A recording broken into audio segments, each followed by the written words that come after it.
Nagpasalamat si Marian Rivera sa lahat ng tumulong para mabigyan ng mga bagong bangka ang mga nasalanta ng bagyong Yolanda sa Cebu. Umaasa si Marian na marami rin ang susuporta sa kanyang planong pagtulong din sa mga batang may bingot. Ang Star Bites sa Tindikata at Tibayan. 300 pamilya sa Bantayan Island, Cebu ang natulungan at nabigyan muli ng kabuhayan sa Kapuso Adopt a Bangka Project ng GMA Network na pinangunahan ni Kapuso Primetime Queen Marian Rivera.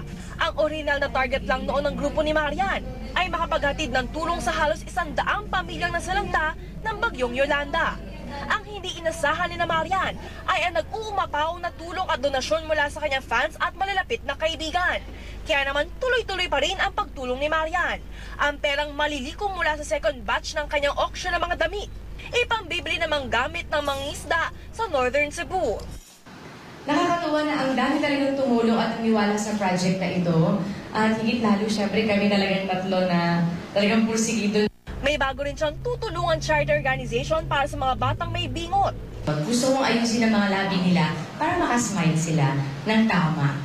At kahit sabay-sabay ang kanyang showbiz commitment, charity work at pag-aayos ng kanilang kasal ni Dingdong Dantes, hindi raw nakararanas ng pagod ang Primetime Queen. Nananatiling surprise pa rin ang motive at kulay ng kasal. Marami rin daw ang nagvo-volunteer at nagregalo sa kanilang kasal. Katatapos lang ng first bridal shower ni Marian sa Hong Kong, nasundan agad ito ng surpresang pangalawang bridal shower na inorganisa ng kanyang endorsers. Pero napag-iisipan na ba ni Marian kung saan sila mag-honeymoon na mapapangasawang Kapuso Primetime King? Nagbigay sa akin ng tunay sa El Nido. Wow! So yung mga ganun, yung friend ko gusto sa Africa kami yung safari. So sabi ko, wow, andali isa-isahin namin kung saan kami pupunta.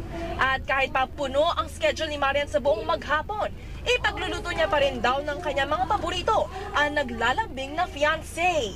Sabi niya sa akin, pwede ba ako maglambing? Sabi ko, oo naman, ano yun?